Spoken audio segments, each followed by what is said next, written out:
Dear friends, diversity of life means there is a variety of living organisms on earth, and variety in size, shape, structure, and so many characters. It is called as diversity. And study of such diversity in living organism is called as biodiversity. सजीवांमध्ये असणारी विविधता यांचा study करणे म्हणजे biodiversity.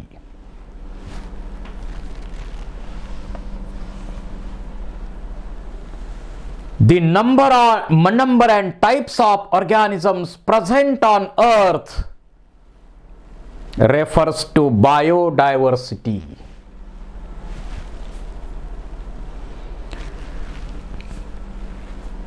प्रत्येक बाबतीत variety आपल्याला पाहायला मिळते. मँगो, बनाना, ॲपल म्हणजे प्रत्येक ठिकाणी तुम्हाला व्हरायटीज पाहायला मिळतात. जसं आपण एखाद्या फळाच्या शॉपमध्ये गेलो तर अनेक प्रकारची फळं आपल्याला दिसतात, म्हणजे अनेक फळांच्या व्हरायटीज आपल्याला मिळाल्या. तशाच प्रकारे लिव्हिंग ऑर्गॅनिझम मध्ये अनेक प्रकारच्या व्हरायटीज आहेत, त्यांना आपण म्हणतो बायोडायव्हर्सिटी.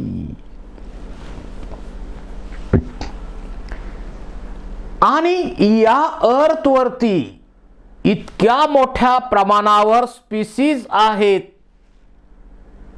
त्याचा नंबर कॅल्क्युलेट करण्याचा प्रयत्न आपण केलेला आहे. It has been estimated that there are 1.7 to 1.8 million species on earth. जसं जगामध्ये सर्व मँगो प्लांटची मिळून बनली एक मँगो स्पीसीज, जगामध्ये सर्व ह्युमनची मिळून बनली एक ह्युमन स्पीसीज, अशा 1.7 to 1.8 मिलियन स्पीसीज अर्थवरती आहेत. आणि त्या 1.8 स्पीसीज पैकी किंवा 1.7 पैकी 1.2 मिलियन स्पीसीज फक्त ॲनिमलच्या आहेत. प्रचंड मोठ्या प्रमाणावर डायव्हर्सिटी ॲनिमल किंगडम मध्ये पाहायला मिळते प्लांट किंगडमच्या कंपॅरिझन मध्ये. Plant kingdom has only 0.5 million म्हणजे 5 लाख स्पीसीज आहेत. आणि ॲनिमल किंगडमच्या 12 लाख स्पीसीज आहेत, कारण 1 मिलियन म्हणजे 10 लॅक्स. आणि हे झाले पूर्वीचं एस्टिमेशन. आता इकॉलॉजी चॅप्टरमध्ये आपण ज्यावेळी स्टडी करतो 12th मध्ये, तर तिथं रेफरन्स मिळतो 5 to 30 मिलियन स्पीसीजचा.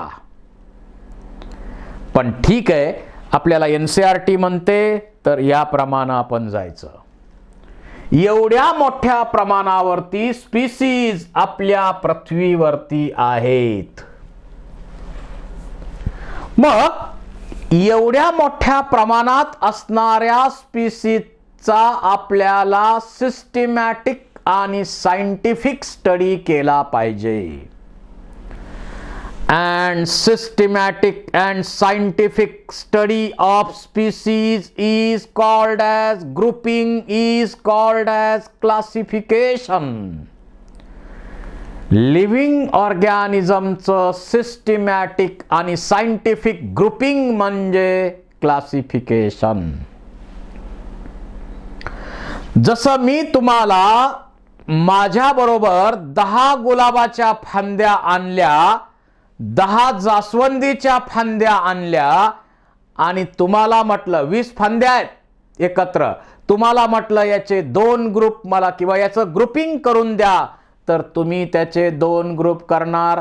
10 गुलाबाच्या फांद्याचा एक ग्रुप करणार, 10 जास्वंदीच्या फांद्यांचा एक ग्रुप करणार, 2 ग्रुप तुम्ही करणार. मी तुम्हाला क्वेश्चन पहिला विचारणार, तुम्ही 2 ग्रुप का केले? कारण तुम्ही म्हणणार दोघांमध्ये डिफरन्सेस आहेत. So first criteria used in classification is similarity and differences. 2 वेगळ्या का केल्या? कारण त्यांच्यामध्ये डिफरन्सेस आहेत म्हणून. पुन्हा माझा क्वेश्चन तुम्हाला, 10 गुलाबाच्या फांद्याचा एक बंच तुम्ही का केला? तुम्ही म्हणणार त्यांच्यामध्ये समानता आहे, सिमिलॅरिटी आहेत म्हणून. म्हणजे क्लासिफिकेशन करताना बेसिकली सिमिलॅरिटी अँड डिफरन्सेस यांचा विचार केला जातो. पण क्लासिफिकेशन करायचं कशासाठी? तर एवढी मोठी व्हास्ट व्हरायटी जी आहे, डायव्हर्सिटी जी आहे, त्याचा सिस्टमॅटिक सायंटिफिक स्टडी करता यावा, त्याच्यामधले ॲडॅप्टेशन स्टडी करता यावेत, त्यामध्ये इव्होल्यूशन स्टडी करता यावं आणि कुणाचं रिलेशन कुणाबरोबर कसा इंटर रिलेशनशिपचा स्टडी करता यावा, म्हणून आपण क्लासिफिकेशन करणार आहोत. प्रत्येक ऑर्गॅनिझमला प्रॉपर प्लेस देण्यासाठी आपण क्लासिफिकेशन करतो. प्रत्येकाचं ओरिजिन कसं झालं, इव्होल्यूशन कसं झालं, याचाही स्टडी आपल्याला क्लासिफिकेशन मुळे करता येतो. फायलोजेनेटिक रिलेशनशिप कुणाची कशी आहे, इव्होल्युशनरी हिस्ट्री कशी आहे, याचाही स्टडी आपल्याला करता येतो. इकॉनॉमिकली इम्पॉर्टंट कंपाऊंड्स त्याच्यामध्ये कोणकोणते आहेत, याचा स्टडी करण्यासाठी सुद्धा आपल्याला क्लासिफिकेशन करणं गरजेचं आहे. जसं सगळे ऑइल इल्डिंग प्लांट त्यांचा एक ग्रुप, प्रोटीन इल्डिंग प्लांटचा एक ग्रुप करणार, कार्बोहायड्रेट इल्डिंग प्लांटचा एक ग्रुप करणार, अल्कलॉइड इल्डिंग प्लांटचा ग्रुप करणार. अशा प्रकारे इकॉनॉमिकली इम्पॉर्टंट प्रॉडक्ट त्याच्यामध्ये कोणते आहेत याचाही विचार आपण क्लासिफिकेशनमध्ये करतो. त्यांच्यामध्ये असणारं इंटर रिलेशनशिप पण स्टडी करता येतं आणि युनिटी इन डायव्हर्सिटी. जरी इतक्या सगळ्या व्हरायटी असल्या या अर्थवरती, तरी एक गोष्ट नक्की आहे, काय? There is a unity in all living organism. All living organisms are basically made up of cells. They have metabolism, they have evolution, they have adaptation, they have homeostasis, they require constant supply of energy. They utilize energy in the form of ATP. So these are some common characters. ज्याप्रमाणे आपल्या देशामध्ये अनेक धर्मामध्ये अनेक जाती पट, त्याच्यामध्ये पुन्हा पोट जाती वगैरे कितीतरी आहेत. इतक्या सगळ्या व्हरायटी देशामध्ये आहेत, परंतु तरीही त्याच्यामध्ये एकता आहे, विविधतेमध्ये एकता. तसं युनिटी इन डायव्हर्सिटी हे लिव्हिंग ऑर्गॅनिझम मध्ये पण आहे आणि क्लासिफिकेशनमुळं आपल्याला त्या प्रत्येक स्पीसीजला एक स्वतंत्र नाव देता आलं पाहिजे. ते देण्यासाठी क्लासिफिकेशन आपण करणार. आता क्लासिफिकेशन करायचं ठरलं, परंतु क्लासिफिकेशन कोणत्या तरी ब्रँचच्या अंडर केलं पाहिजे, आणि ती ब्रँच म्हणजे टॅक्सॉनॉमी. टॅक्सिस या ठिकाणी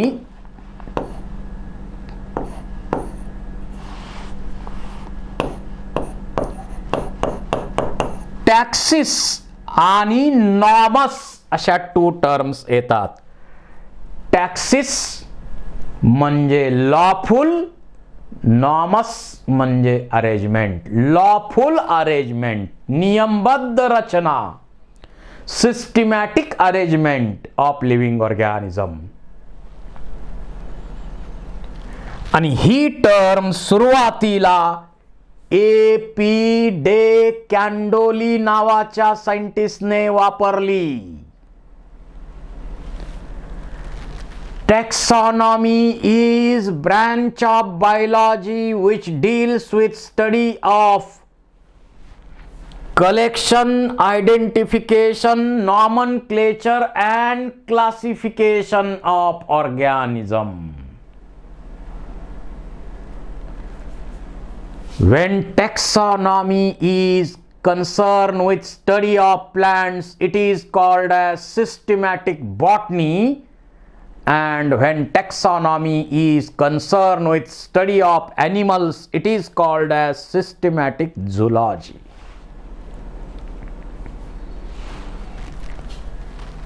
So it is a branch of biology which deals with identification, nomenclature and classification of organism. आणि ही टर्म सुरुवातीला वापरली कोणी? A.P. De Candolle. जशी टॅक्सॉनॉमी टर्म यूज केली जाते तशीच समांतर term, synonymous term used for taxonomy is systematics.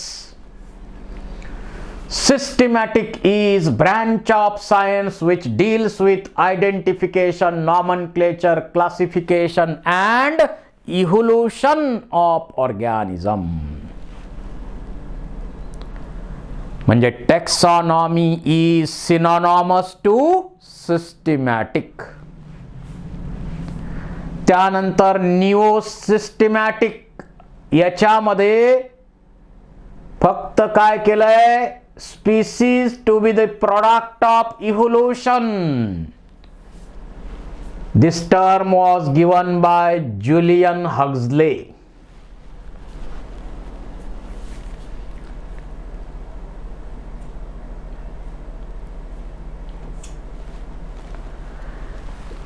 Systematic, आपण वेगवेगळ्या प्लांट आणि ॲनिमलचा सिस्टमॅटिक स्टडी अनेक प्रकारे करत असतो.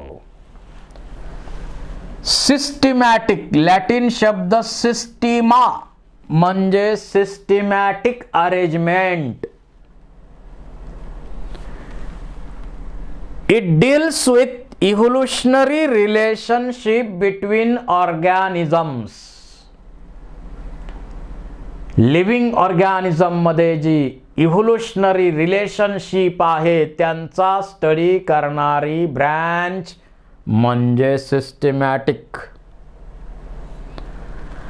आणि systematic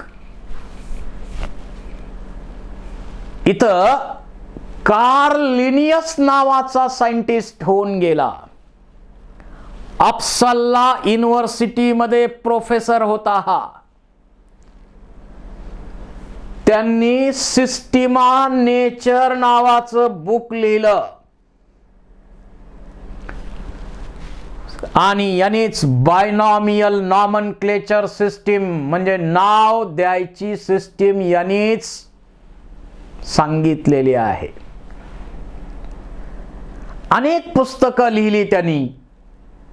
Sistema nature, species प्लॅन्टारम, genre प्लॅन्टारम, फिलॉसॉफिका वगैरे अशी अनेक पुस्तकं त्यांनी लिहिली. आणि एवढं ग्रेट कॉन्ट्रीब्युशन या कार्ल लिनियसचं या क्षेत्रात असल्यामुळं he is called as father of taxonomy. Father of taxonomy आपण त्याला म्हणतो. तर या टॅक्सॉनॉमी मध्ये आपण करतो काय काय? पहिला, एखादा स्पेसिमेन आपण कलेक्शन टूरला गेलो तर एखादा स्पेसिमेन अगोदर कलेक्ट करणार, त्यानंतर त्याचं कॅरेक्टरायझेशन करणार, आयडेंटिफिकेशन करणार, नॉमनक्लेचर म्हणजे नाव देणार आणि त्याला क्लासिफाय करणार. कॅरेक्टरायझेशन म्हणजे त्याच्या एक्सटर्नल कॅरेक्टर कशा प्रकारच्या आहेत, ॲनाटॉमी कशी आहे, सायटॉलॉजी कशी आहे, फिजिओलॉजी कशी आहे, इव्होल्युशनरी हिस्ट्री कशी आहे, या सर्वांचा विचार करणे म्हणजे कॅरेक्टरायझेशन. त्यानंतर आयडेंटिफिकेशन, त्याचं आयडेंटिफिकेशन केलं जातं, करेक्ट डिस्क्रिप्शन त्याचं केलं जातं. त्यानंतर क्लासिफिकेशन ऑफ ऑर्गॅनिझम म्हणजे whether it is a monera, protista, plantae, fungi, animalia. समजा प्लांट आहे, प्लांटमध्ये मग थॅलोफाईट आहे का, ब्रायोफाईट आहे का, टेरिडोफाईट आहे का, जिम्नोस्पर्म आहे का, एंजिओस्पर्म आहे. समजा एंजिओस्पर्म आहे. डायकॉट आहे का मोनोकॉट आहे. समजा डायकॉट आहे तर पुन्हा पुढच्या कॅरेक्टर त्याचा विचार केला जातो आणि अशा प्रकारे आपण ग्रुपिंग करतो, क्लासिफिकेशन करतो लिव्हिंग ऑर्गॅनिझमचं आणि त्याला एक नाव देतो.